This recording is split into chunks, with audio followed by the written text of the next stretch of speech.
Kas president Trump on lõpuks otsustanud võidu asemel kaotuse valida? Ja ma ei räägi siin ainult Iraanist. Mark, sa tead, et meie kahest oled alati sina see optimistlikum.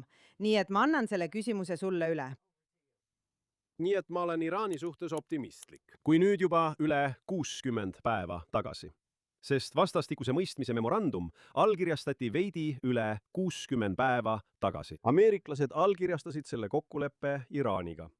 Ja isegi tol ajal nimetati seda, ma arvan, Tsai kokkuleppeks, mis tuletas kõigile meelde Versailles lepingut, mis lõpetas Esimese maailmasõja. Aga paljud inimesed, nagu sina, ütlesid, et see on kohutav. Trump on alla andnud. See on kohutav. Ja nagu sa hiljuti ütlesid, ta pöörab võidu kaotuseks. Jah, aga tõde on see, mis on viimase 60 päeva jooksul juhtunud. Pärast seda, kui Hormuzi väina küsimus pidi olema lahendatud, pidi tuumaprogrammi üle algama läbirääkimiste protsess. Ja nüüd ei ole Hormuzi väina küsimust lahendatud. Need 60 päeva ei ole tegelikult kunagi alanudki.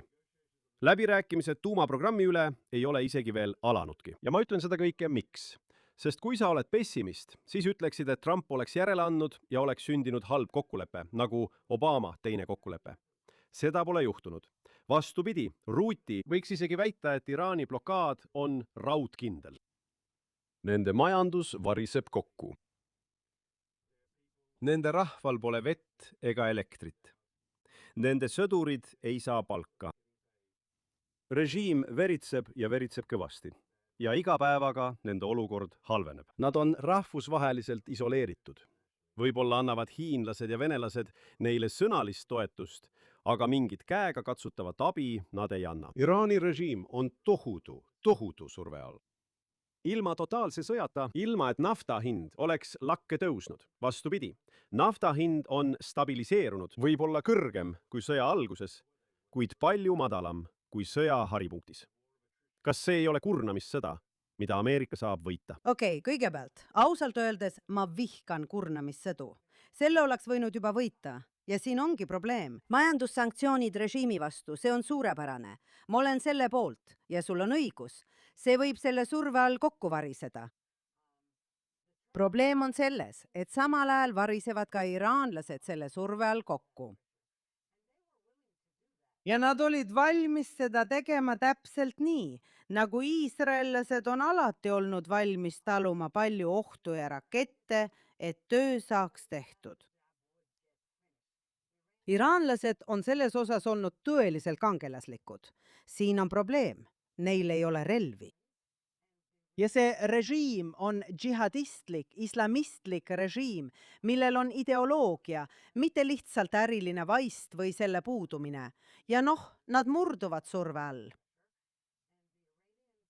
Ja iraanlastel on tänavatele tulemine taas probleemne, sest revolutsiooni kaardivägi, Basiji miilitsad ja armee tulistavad neid maha. Avalikel väljakutel toimuvad ka hukkamised, et heidutada kedagi seda tegemast.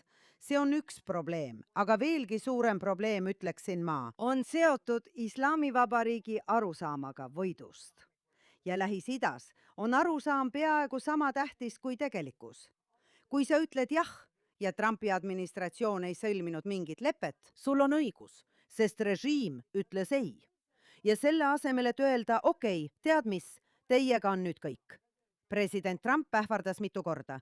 Kui te ei tee seda, siis ma pommitan teid olematusse ja muud sellist. Ta ütles seda nii palju kordi, et nad said aru, et see oli nagu poiss, kes hüüdis hunti. Nad ei usu teda. Nad ütlevad, ei, Hormuzi väin on meie kontrolli all. Nüüd me ei tea täpselt, sest me kuuleme Trumpi ühte asja ütlemas ja me kuuleme Islamivabariiki ütlemas midagi täiesti vastupidist Hormuzi väina kohta. Ja on raske teada, keda uskuda. Aga mingis mõttes polegi see oluline, sest oluline on see, et nad ikka veel väidavad seda. Nad ikka veel ütlevad nii, ei tule kõne allagi. Meie juhime seda. Nii et unusta isegi tuumaläbirääkimisteni jõudmise või millegi muu peale mõtlemise. Nad lihtsalt ostavad aega. Nüüd, neil ei ole palju aega, sest nende majandus on kehvas seisus. Ja selle eest ma tõesti kiidan president Trumpi. Mille eest ma teda praegu ei kiida, on see, et ta räägib sellest pidevalt, just kui oleks kellegagi rääkida või oleks mingi kokkulepe. ühelt poolt ütleb, nad on valetajad ja kes teab, nad on valetajad. Nad ütlevad, et nad allkirjastavad kokkuleppe, aga siis ei tee seda ja valetavad selle kohta. Jah, täpselt nii. Nii et kuula omaenda sõnu, president Trump. Ma arvan, et ta väärib rohkem austust. Tegelikult arvan ma, et nende väidete taga, mida mõned peavad ettearvamatuteks, on loogika. Jah, ühel päeval öeldi, et pommitame nad kiviaega tagasi. Ja järgmisel päeval räägime relvarahu läbirääkimistest ja ühel päeval ei saa neid inimesi usaldada ning järgmisel päeval tahaksime kokkulepet saavutada, eks. Ma arvan, et see on psühholoogiline sõjapidamine, millega ta nad tasakaalust välja viib. Ja ma arvan, et tõde on see, et milliseid järeleandmisi on ta neile viimase 60 päeva jooksul teinud. Ja nii palju, kui mina näen, mitte ühtegi. Ta on selles väga selge. Ta ütleb, et suurim probleem, ja ta ütles seda ka eile uuesti, ta ütles, et kõige hullem asi, mis ameeriklastega juhtuda saab, on see, kui need inimesed saavad tuumarelva. Ja ma teen kõik endast oleneva, et takistada neil tuumarelva saamist. Erinevalt teistest Ameerika presidentidest on selge, et tal on olemas sõjaline variant ja ta on valmis seda kasutama. Aga kui tal on olemas toimiv strateegia, mis viib meid selleni ilma täiemahulise sõjata, eriti enne novembrit, siis sa ütlesid varem, et tead, iraanlased lihtsalt võidavad aega. Aga see on rumal strateegia, kui aeg töötab sinu kahjuks. Ja aeg töötab Iraani režiimi vastu. Võib-olla tahab president Trump selle edasi lükata kuni pärast novembri valimisi. Võib-olla pärast seda on tal rohkem vabadust muid asju teha, eks. Võib-olla pärast novembrit, kui nafta hind tõuseb, ei ole see tema jaoks enam nii oluline, sest ta ei pea enam valimistele vastu astuma. Ja seetõttu on kõigi nende põhjuste tõttu aja võitmine Iraani vaatenurgast rumal strateegia. Mida see neile annab? Rohkem majanduslikku survet. Tal on veel 2 aastat. 2 aastaga võib režiim kokku kukkuda. 2 aastaga võib ta minna täiemahulisse sõtta. 2 aastaga võib ta tugevdada kurnamissõda. Kurnamissõja kohta on üks asi. See on nagu see lugu, kus konn visatakse keevasse vette. Ta hüppab välja. Aga kui sa paned ta potti ja vesi on tead madalal tulel, siis ta ei tea, et peaks välja hüppama. Sest valu suureneb järk-järgult, kuni konn tead sureb. Ja nii need sanktsioonid aeglaselt, aga kindlalt nende majandus laguneb koost. Ma küsiksin sinult, Ruuti, mis juhtub siis, kui nad ei suuda enam omaenda sõduritele palka maksta? Mis siis nendega juhtub? Mis saab siis islami režiimist, kui nad ei suuda isegi basiile ja revolutsioonilisele kaardiväele maksta? Kas see pole siis võidustrateegia? Ja nõustu minuga, et pärast novembrit võib-olla Trumpil on, mis see sõna ongi, tal on rohkem võimalusi. Pea ka meeles, et nad ütlevad, et pärast novembrit on ta mõjuvõimetu president, eriti kui tal on probleemne kongress. Nii et need on need kohad, kus ta tegelikult saab muudatusi teha, kus presidendil on välispoliitikas endiselt võimu. Ja nii on tal pärast novembrit võimalus jätkata kurnamissõjaga. Ta saab seda pingestada või saab selle taas kiirendada. Nii et tal on rohkem võimalusi. Iraani vaatenurgast ei lahenda aja võitmine midagi. Okei, see on üks viis sellele läheneda. Ja tegelikult on see hea viis sellele läheneda, aga siin on probleem. Sa ei arvesta islamistliku mõtteviisiga ja sa räägid sellest nii, nagu ütleksid, tead, mis siis juhtub? Ja see konn keevas vees. Aga tead, me ei tea seda kindlalt. Sa ütled, et Venemaa ja Hiina pole neile tegelikult mingit abi andnud. Selles ma pole nii kindel kõigepealt. Aga siin tahaksin ka öelda, ma tahan rõhutada kõigile, kes ei pruugi seda minu kohta teada, et ma ütlen seda kui pikaajaline president Trumpi toetaja. Ja just sellepärast tunnen, et saan sellest kriitiliselt rääkida, sest see ei ole kooskõlas. Praegu toimub Lähis-Idas mõned asjad, mis valmistavad mulle suurt pettumust.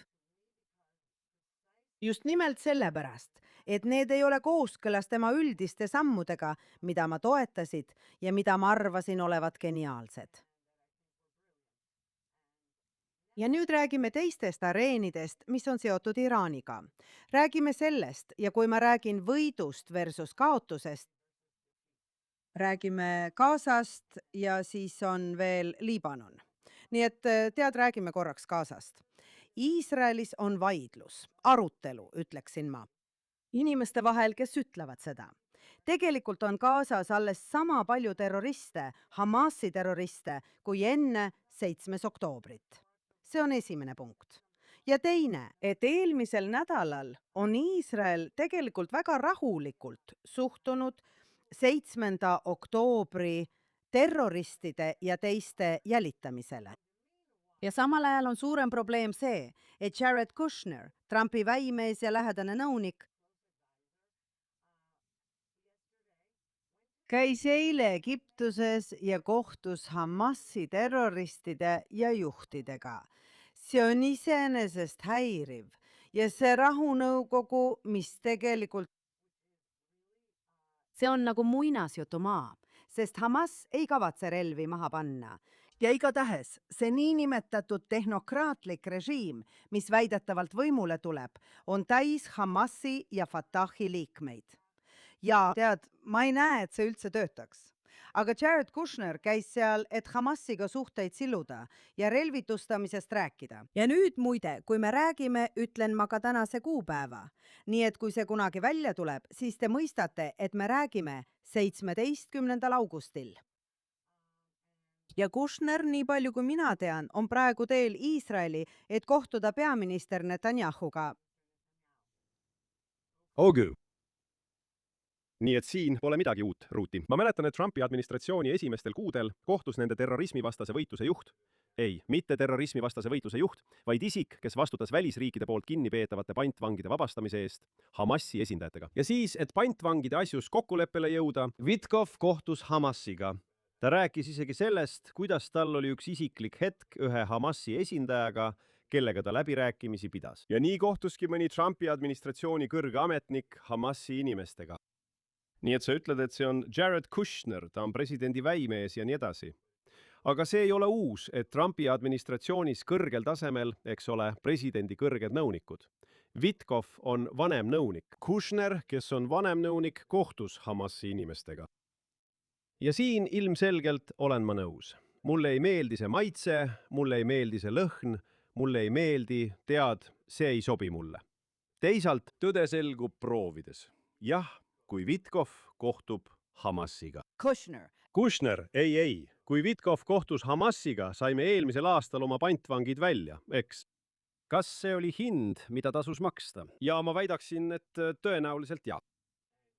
Ja kui täna Kushner kohtub Hamasiga, või eile peaksin ütlema, aga sel nädalal, kui see aitab meil Gazas hea kokkuleppe saavutada, siis mis on hea kokkuleppe Gazas? Ameeriklased ütlevad ikka ja jälle, et Hamas peab relvad maha panema. Hamas peab kõik oma relvad loovutama, muidu ja võib-olla vajavad nad mingit nägu päästvat lahendust. Ka nemad on suure surve all, nagu iraanlasedki. Ja nii need läbirääkimised käivadki. Ma ei usu, et kellelgi Valges Majas oleks illusioone Hamasi suhtes. Me nägime, kuidas Trump rääkis vabastatud pantvangidega. Trump ütles, et nad olid Gazas ja kohutavates tingimustes. Ja mitte ükski gaasalane ei aidanud neid, eks? Ma arvan, et tal on väga vähe illusioone, eks? Ilmselt tahab ta rahu ja vaikust. Võib-olla tahab ta lihtsalt Gaza tahaplaanile jätta. Mis iganes ta soovib, eks? Aga ma ei näe, et ta loobuks Iraani tuumaküsimuses. Ja ma ei näe, et ta loobuks küsimuses, et Hamas tuleb relvitustada. Nüüd, kui Hamas vajab silmapetet, nagu nad ütlevad, siis araabiakeelses meedias tuli Gazast selline jutt, nagu nad ütlesid. Noh, Hamas tahab jääda poliitiliseks parteiks, mis saab eksisteerida ainult poliitilise jõuna, mitte sõjalise jõuna. Ja kui see viib selleni, et Hamas relvitustatakse, kas see on hind, mida Iisrael peaks olema valmis maksma? Ei. Selgita ennast. Sest see on vale. Hamasel ei ole poliitbürood ja sõjalist... Ei, ma tean. Relvastuse mahapanek. Ja muide, see 15-punktiline plaan, mille Netanyahu just tagasi lükkas, on Hamas. See on juba lahjendatud versioon, 20-punktilisest plaanist, mis oli samuti halb. Aga see on tõesti halb, sest see on väga ebamäärane selles osas, millistest relvadest loobutakse, võib-olla mitte kaitserelvadest. Ja nad ei lahku Gazast. Relvad pannakse lihtsalt kuskile hoiule, kus teised terroristid neid valvavad. Ei, ja Hamas ei loobu relvadest, sest kui nad seda teeksid, ei oleks nad enam Hamas. Siin on veel suurem probleem. Kõik need riigid, nende seas Katar, mul pole nimekirja kohe ees, tulid välja avaldusega, sealhulgas Araabia Ühendemiraadid koos Jordaaniaga. Egiptus ja Araabia Ühendemiraadid, miks ma neid mainin? See on häbiväärne, sest me allkirjastasime nendega Abrahami kokkulepped ja nad on olnud meile tõeliselt head sõbrad. Nad kõik ühinesid Iisraeli vastu. Nad avaldasid selle teate just siis, kui Kushner pidi kohtuma Hamasiga. See ajastus polnud juhuslik. Nad tulid välja avaldusega, milles mõistsid hukka Iisraeli kui takistuse sellele imelisele rahule, mis võiks Gazas tekkida. Tead küll, mis iganes. tead, seal on lihtne üles otsida tegelik sõnastus, aga see on vihane. See on vihane ühine rünnak Iisraeli vastu praegu. See ongi häiriv osa, sest mis juhtub on see, et kui lääs, ja need ei ole isegi lääneriigid, kes Iisraeli vastu ühinesid. Nad mõistavad lääne mõttelaadi paremini, kui lääs mõistab nende mõttelaadi ja selle tulemusena teavad nad, kuidas sellega manipuleerida. Ja samal ajal inimesed nagu Kushner ja Witkov, Ameerika juudid, nemad on nagu iisraellased enne 7. oktoobrit selle mõtteviisiga. Jah, ei kui me lihtsalt teeme kokkuleppe, ei kui me lihtsalt lubame seda ja siis räägime nendega ja peame dialoogi ning siis saame neid veenda. Ja see ei toimi Lähis-Idas nii ning kindlasti ei toimi see verejanuliste terroristidega. Ma ei ütle nüüd, sa võiksid öelda, okei. Kuula, meie vaenlased, sa võid alati seda öelda, meie vaenlased päästavad meid alati. Sest lõpuks me alati ütleme, palun võtke endale Palestiina riik, palun võtke meie maa, palun tee seda, palun tee toda. Ja kõik, mida nemad teevad, on öelda, ei, aitäh. Ja siis nad lasevad end õhku Iisraeli bussides ja teevad muid selliseid asju. Või tead, või nagu 25 aastat tagasi, tead, lähme ja sööstame kaksiktornidesse. Nii nad reageerivad lääne liberaalsele mõtlemisele. Meile meeldib lääne liberaalne mõtlemine. Me tahame olla sellised. See on hea. Need tüübid on need kurjad. Lääs ei ole kuri pool. Aga kuulake, kui teie kurjuse võimaldajad lõpuks saate selle kaasosalisteks. Ja seepärast ma pöördungi Trumpi poole, et ta ei kaotaks sihti silmist. Ma saan aru, mida te ütlete. Ta pole veel midagi teinud. Aga põhjus, miks ta pole seda teinud, on see, et vaenlane ei lase tal. See teebki mulle praegu muret ja sa ütled, et tuumarelvad, eks näis. See jääb veel näha. Me pole isegi tuumarelvadeni jõudnud, sest tead mis? Samuti nad eitavad, ei, me ei taha tuumarelvi. Täpselt nagu Hamas ütles, et okei, me loobume relvadest. Ei, nad ei tee seda. Nad ei loobu relvadest ja me peame silma peal hoidma. Okei, jah, peatu kohe. Sa oled olnud, ma tahan vastata. Sa ütlesid, et nad ei loobu relvadest. Ja ma ei vaidle vastu. Ma arvan, et on suur tõenäosus, et Hamas ei lase end relvituks teha. Nad keelduvad relvi loovutamast. Esiteks arvan ma, et nad kardavad väga, et kui nad annavad oma relvad ära, tapavad teised kaasaelanikud, kes on nende peale maruvihased, nad lihtsalt maha. Jah, neil ei oleks mingit kontrolli. Ja kogu see mõte, et nad oleksid lihtsalt poliitiline partei ilma relvadeta, nad saavad ka. Tead küll, see on karm piirkond maailmas. Ilma relvadeta nad surevad. Eks. Ja seetõttu olen ma väga küüniline ja skeptiline selle suhtes, et nad kunagi tegelikult relvadest loobuksid. Aga kui läbirääkimised toimuvad eeldusel, et nad relvitustuvad, miks peaks Iisrael olema see, kes peo ära rikub, kui me ise ei usu, et nad üldse kunagi relvadest loobuvad?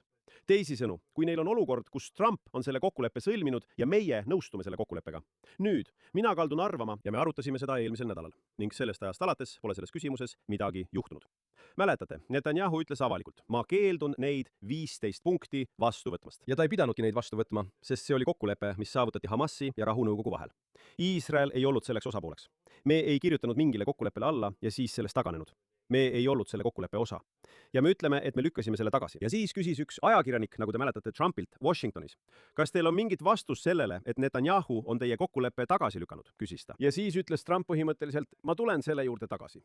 Ja ta ei öelnud midagi. Ta ei öelnud midagi ja sellest on möödas üle nädala. Või võib-olla lihtsalt nädal. Nüüd asi on selles, et see paneb mind arvama, et siin on teatav koordineeritus. Sest kui Trump tahaks Netanyahu kohta midagi halba öelda, siis ta võiks seda teha. See paneks seda karmina paistma. Ta on ju, teate küll, ta on seda varem teinud. Ta võiks seda ka praegu teha. Kes teab? Ta võiks seda teha pärast kohtumist Kushneriga. Ma lihtsalt ütlen, et seni pole ta seda teinud. Ja see paneb mind arvama, et Netanyahu ja Trumpi vahel on selles küsimuses rohkem mõistmist, kui esmapilgul paistab. Ja kokkulepe, mis on kohe alguses paigas. Teisisõnu, Gazas ei juhtu midagi enne, kui Hamas on relvad maha pannud. Ma ei usu, et Iisraelil oleks raskusi paindlikkusega, sest mitte midagi sellest, mida me lubame teha, ei juhtu enne, kui Hamas relvad maha paneb. Ja seetõttu arvan ma, et nii käivad päris maailmas läbirääkimised. Eks, võib-olla saame me näidata paindlikkust, sest meil pole tegelikult mingit põhjust paindlikkust näidata, kuna me võime öelda, et kui nemad relvad maha panevad, oleme meie valmis tegema C. Ja kui nad relvi maha ei pane, siis me ei tee A-d, ei tee B-d ega C-d. Ma ei näe, mis probleem on. Vastupidi, Iisraelil on hea näidata, et ta ei ütle kõigele automaatselt ei, eriti kui öelda ei Ameerika Ühendriikide plaanidele, mis sõltuvad Hamasi relvitustamisest. Mark, enne kui me jõuame Liibanoni juurde, mis on samuti oluline piirkond, mida peame arutama, tahaksin lihtsalt mainida midagi, mis on Gazas viimase 10 päeva jooksul või kuidas iganes sa seda nimetad, juhtunud. Tead, Iisrael, miks me peame lihtsalt automaatselt ütlema ei? Lubage mulle öelda, mis on automaatselt eitamise juures veelgi hullem. Veel hullem on see, et me ütleme automaatselt ei ja siis tegelikult lubame endal käed siduda. Mis juhtus eelmisel nädalal Gazas? Sa ütled jah, me kõrvaldasime just veel 2 Hamasi komandöri. Lubage mul teile midagi öelda. Üks neist oli islami džihaadist. Üks neist oli islami džihaadist. Õige. Las ma ütlen sulle midagi. Iisraeli tank sõitis miini otsa, mille Hamas sinna pani. Tunnelid on endiselt alles. Seel on endiselt terroriste. Mitte ainult terroriste, vaid 7. oktoobri terroriste, kelle jälitamise me viimase 1,5 nädala jooksul lõpetasime. Ja need välivaatlejad, noored naised, kes enne 7. oktoobrit hoiatasid ja hoiatasid. Ja hoiatasid, et Hamas treenib, et Hamas läheneb tarale. Ja hoiatasid. Ja neile öeldi, olge vait. Ei, olge vait. Ja Hamas on heidutatud. Need samad välivaatlejad on jälle hoiatanud. Sest Hamas on lähenenud sellele, mida me nimetame kollaseks jooneks. On tegelikult sellest üle läinud ja varastanud. Iisraeli kaitsevägi, kui keegi ei tea, Iisraeli kaitseväe varustus, see on väga ohtlik. Ja tegelikult, nagu sa ütlesid, jah, Netanyahu ütles ei, aga tema ja tema kaitseminister ütlesid armeele ja armee juht, nii armee staabiülem, meie kaitseminister ja meie peaminister ütlesid põhimõtteliselt, et võtame rahulikumalt, sest me ei taha Valget Maja ärritada. Nüüd, sa võid nõustuda, et see on hea poliitika, mitte Valget Maja ärritada. Mina ei nõustu, kui see seab ohtu Iisraeli kaitseväe sõdureid. Sellega ma ei nõustu, aga olgu, selle kohta võib vaielda. Aga ärme teeskle, et Netanyahu lihtsalt ütles ei. Ta ütles ei, aga ta ei käitu nii, mitte täielikult. Oota korraks. Kogu see suur teema, tead küll, mida mõned Iisraeli kriitikud ja vaenlased ning nii edasi on öelnud, on see, et Iisrael peab taanduma. See ongi suur küsimus. Iisrael peab Gazast lahkuma, kui Hamas loovutab mõned relvad enne, kui nad täielikult relvituks muutuvad. See ongi suur küsimus, eks. Idee on selles, et nad annavad ära paar püssi ja siis Iisrael taandub paar jardi ning nad annavad alla, millega Iisrael ei nõustu. Ja meie ei peaks ka nõustuma. Õige! See, mida sa tõstatad, on teine küsimus, ehk et me jääme sinna, kus me oleme, aga oleme nõustunud, kuidas seda nimetatakse, vaikimisi, jah, mitte avalikult, et me ei tegutse liiga agressiivselt selle suhtes, mis toimub kollase joone nende poolel. Ja siin tahan ma midagi öelda, sest ma tean, kuidas see päris maailmas toimib, eks. Oletame, et on üks 7. oktoobri kurjategija, kes on nende poolel piiri, eks. Nii et me nüüd ootame rikkumist, mis kindlasti juhtub, ja siis äkki saab ta vastulöögi millegi eest, mida nad teevad. Teisisõnu, idee, et Iisrael on äkitselt loobunud Hamasi sihtmärkide hävitamisest. See on nagu Liibanonis, millest me kohe räägime. Et kui Hamas provotseerib, kui Hamasi võitlejad ületavad kollase joone meie poolele, annab see meile võimaluse vastulöögiks ja seda tugevalt. Ja tugev vastulöök ei pea olema kohene. See võib toimuda päev hiljem. See võib olla siis, kui kõik, kuidas öelda, pardid on reas ja meil on õige hetk tulistada, nii öelda. Teisisõnu, kas ma eelistaksin täielikku tegutsemisvabadust? Loomulikult eelistaksin. Ja Iisrael ei ole sellest loobunud. Aga ma arvan, et nad, kõikides sõjalistes operatsioonides on olemas tegevusväli. Alati on piirangud, mille sa ise endale sead või mille rahvusvaheline kogukond sulle seab. Ja nii, et taaskord Iisraelilt ei nõuta, et ta tõmbuks kollasest joonest tagasi. Ja kui on tõsi, et Iisraelilt nõutakse oma käitumise piiramist, siis juba ainuüksi see, et viimastel päevadel oleme Gazas kõrvaldanud kõrgeid terroristide juhte, näitab, et see on Iisraeli jaoks jätkusuutlik. Kui nad ületavad kollase joone ja varastavad meie varustust, siis see on rikkumine. Neil ei ole lubatud seda teha ja meil on õigus vastata. Ja me saame, meie luureinimesed jälgivad kogu aeg, kus nende inimesed on ja kus me saame vastu lüüa. Sa ütled mulle, et me ei saa täna tunnelit õhku lasta. Muidugi saame me täna tunnelit õhku lasta, vastuseks sellele, mida nemad teevad. Ja nii, ma tsiteerin nüüd kuulsat Ruthie Bloomi, jah? Lõpuks annavad nemad meile põhjused teha seda, mida meil on vaja teha. ja sa ütled, et seda võiks teha täna, mitte homme. Aga olgu, sõda pidades peab olema ka kannatlik. Ma kiitsin president Trumpi varem Iraani teemal, kui ta ütles, olgu, ma suudan selle ära oodata. Aeg on minu poolel. Iisrael kontrollib nüüd 60% Gaza sektorist. Võib-olla rohkemgi. Võib-olla aeg ei tööta meie kahjuks. Hamas, sul on õigus. Ma mõtlen, oli selline raport. Sageli teevad seda inimesed, kellele valitsus ei meeldi. Jah, Iisraelis. Raport, et Hamasel on sama palju võitlejaid kui 7. oktoobril. Vabandust, see on jama. See on jama ajakirjandus. Igasuguste objektiivsete kriteeriumite järgi on Hamas organiseeritud sõjamasinana vaid vari. Murdosa varjust, killuke murdosa varjust sellest, mis nad varem olid. Nende sõjamasiin on hävitatud. Parim tõend selle kohta on see, et kui me võtame maha mõne kõrge Hamas juhi, siis varem tulistati rakette Iisraeli. Nüüd pole enam rakette. Kas nad siis äkki armastavad meid? Kas nad lugesid Herzli juudi riiki ja said sionistideks? Ei. Iisraeli heidutus töötab ja nemad on nõrgad. Meil on võidukas strateegia ja me suudame, teatud piirangutega muidugi, me saame sellel teel edasi liikuda. Ja ma arvan, et risk Iisraelile on minimaalne. Olgu, ma loodan, et sul on õigus. Aga ma olen oma seisukohta selles osas täielikult muutnud, jah? Vaenlane annab meile legitiimsuse. Aga kuna see on meile elusid maksma läinud, olen ma seda suhtumist muutnud. Ei, ära oota, et öelda hästi. Sa teed kokkuleppe peaterrorist Yassir Arafatiga ja järgmisel päeval toimuvad enesetapurünnakud üle kogu riigi. Ei, ma ei usu enam, et peame toetuma oma vaenlaste pahatahtlikkusele, et saada õigustust. Meil on õigustus olemas, see on meil juba olemas.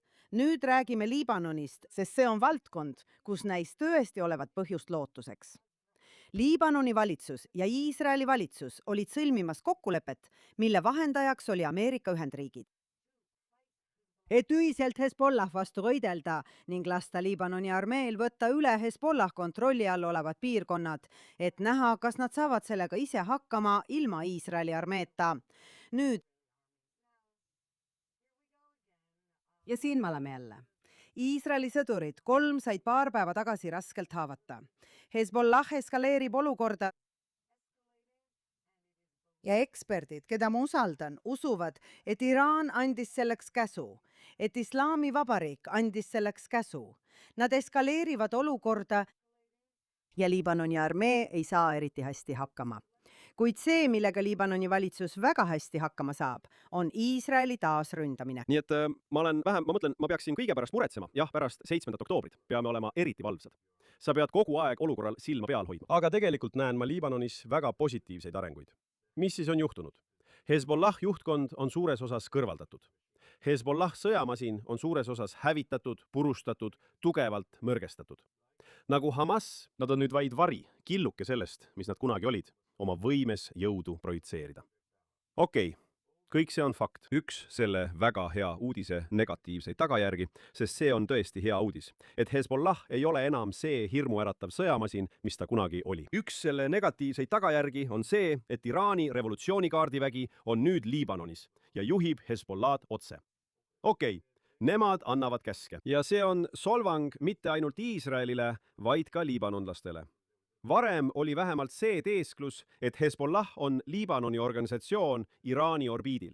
Iraani liitlane, kuid siiski autentne Liibanoni organisatsioon. Ja nüüd on ka see müüt prügikasti visatud, sest Iraani komandörid ütlevad neile, mida teha. Aga üldine suund Liibanonis on väga positiivne. Mõnikord pead hambaid kokku suruma ja kannatlik olema. Ja las ma ütlen selgelt, kui toimub rikkumisi, siis tegutsevad Iisraeli sõjavägi, Iisraeli luureinimesed, nad tõstavad pinget. Neil on terve nimekiri asjadest, mida nad tahavad teha. Ja kui Hezbollah rikub relvarahu ja teeb seda, mida nad sel nädalal tegid, ning nagu sa õigesti ütled, on täna haiglas hulk Iisraeli vapraid noori mehi, sest nad on Hezbollahi vägivalla ohvrid, jah. Aga lõpuks kõik need noored Iisraeli mehed, kes teenivad lahingujõududes Liibanonis, nemad võidavad selle. Ja me muudame tegelikkust. Ja ma tahan sulle öelda. Ma rääkisin hiljuti ühe liibanonlasest sõbraga. Ma ei ütle tema nime, palun vabandust. Aga tead, Iisraelis on mõned inimesed, kes ütlevad, et me peame Liibanonist lahkuma, eriti vasakpoolsed. Jah, me peame taanduma. Ta ütles, et see oleks kõige hullem asi, mida Iisrael teha võiks. Üks liibanonlane ütles mulle seda. Ja ta ei ole kristlane, ma tahan, et sa teaksid. Ta on pärit ühest teisest kogukonnast. Ta ütles mulle, et kõige hullem asi, mida Iisrael Liibanoni jaoks teha võiks, on Liibanonist liiga kiiresti lahkuda. Miks? Sest viimase 2 aasta jooksul oleme me vähendanud Hezbollah mõjuvõimu. mis on muidugi hea Iisraelile, aga see on väga hea ka Liibanonile. Ta ütleb, et kui Iisrael tõmbub kiiresti Liibanonist tagasi, ja ma arvan, et Trumpi administratsioon saab sellest aru, sest me nägime eile nende suursaadikut Liibanonis, kui temalt küsiti, kas Iisrael peaks julgeolekualalt lahkuma. Ja ta ütleb, ei, esimene asi, mis peab juhtuma, on see, et Hezbollah peab relvad maha panema. See annab mulle põhjust uskuda, et Trumpi administratsioon hoiab asjadel silma peal, et nad saavad aru, mis toimub. Sest nagu mu liibanonlasest sõber mulle ütles, kui Iisrael lahkub Liibanonist, seda nähakse Hezbollah võiduna. Ja kõik see, mida me oleme teinud nende võimu ja mõju vähendamiseks Liibanonis, kui nad saavad seda võiduks nimetada, see ei ole hea.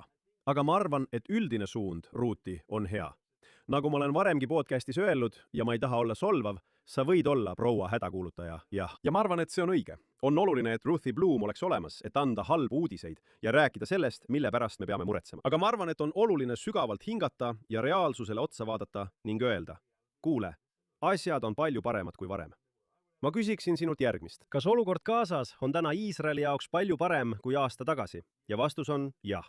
Kas olukord Liibanonis on täna palju parem kui eelmisel aastal samal ajal? Vastus on jah. Kas olukord Iraaniga on palju parem kui eelmisel aastal samal ajal? Jah, üldine suundumus on hea. See ei tähenda, et me ei peaks endiselt vees miine otsima. Peame seda tegema. Peame keskenduma olulisele. Aga masendusse ja pessimismi laskuda ruuti, see on vale strateegia. Olgu, lõpetame siis sellel noodil, eks? Sul on täiesti õigus. Asjad on igas mõttes paremad. Need on paremad, eks? Võib-olla mitte Iraani rahva jaoks, sest neid jälle hukatakse ja tapetakse ja neil on raskusi. Ja ma tahan veel kord öelda, nagu ma alati selles saates rõhutan, et me pole Iraani rahvast unustanud ja nemad on siin tõelised ohvrid,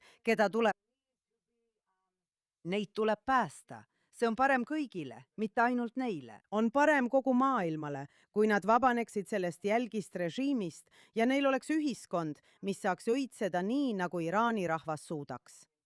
Nad on intelligentsed, nad on leidlikud ja neid ei tohi unustada. See on üks asi.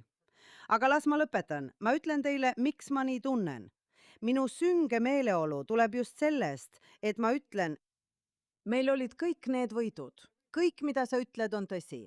Nii Hamas kui Hezbollah on nõrgenenud. Iraan on nõrgenenud. Ja nüüd tuleb lääs paljude Araabia riikide abiga. See, et öelda, et Iisrael on takistus, on õige. Kui sa oled võitmas, ei ole see aeg, mil öelda, okei, me anname alla. See ei ole aeg, mil pidada läbirääkimisi nendega, keda sa oled võitmas. See ei ole õige aeg. Sa pead töö lõpuni viima. Ja muide, see, mida sa ütlesid oma Liibanoni sõbra kohta, on täiesti tõsi. Ja sellepärast olen ma vihane president Joseph Aouni peale, sest ta muudkui keerab selle nii, et Iisrael on halb ja peab lahkuma. Olgu. Ütle Iisraelile aitäh selle eest, et nad aitasid sul võita neid inimesi, kes on ka sinu vaenlased. Ja ma ütlen seda, sest meie programm kannab nime Israel Undiplomatic ning ma võin öelda kõike, mida ma Iisraeli diplomaadina ei oleks öelnud. Aga ma ütleksin ka Liibanoni presidendile, sa ei oleks Liibanoni president ilma Iisraelita. Ja ma ütleksin Liibanoni peaministrile ja välisministrile, et te ei oleks oma ametikohtadel ilma Iisraeli kaitseväeta. Sest kui Hezbollah oli võimul, enne kui see kõik algas, oli neil vetoõigus. Ja nad poleks kunagi lubanud teil neisse ametitesse asuda. Tõsiasi, et Liibanon on täna iseseisvam kui kunagi viimase põlvkonna jooksul, on tingitud sellest, et Hezbollah on oma võimu kaotanud. Ja see on tänu Iisraelile. Ja võib-olla sa ei saa seda avalikult öelda, aga ma ütlen sulle seda privaatselt ja tunnista seda. Sa ei oleks täna Liibanoni president, kui Iisrael poleks Hezbollah rünnanud ja selle mõju vähendanud. Sa oled seal ainult sellepärast, et Hezbollah on rängalt mõrgestatud ja sina ei teinud seda. Meie tegime seda. Absoluutselt. Ja seega järgmiseks nädalaks ütlen veel ühe asja, mis täna, 17. augustil, toimub. Ja meie järgmise taskuhäälingu ajaks teame juba tulemusi. Peaminister Netanyahu partei, Knesseti suurim partei. Toimuvad eelvalimised. Ja siis selgub, milline on Likudi nimekiri, Likudi partei nimekiri. Ja see mõjutab 27. oktoobril toimuvaid üleriigilisi valimisi. Nii et see saab olema huvitav. Võib-olla räägime sellest. Hakkame iga saate lõpus rohkem rääkima Iisraeli poliitikast, kui meil selleks võimalus on. Ootan seda väga. Näeme järgmisel nädalal, Ruuti. Näeme!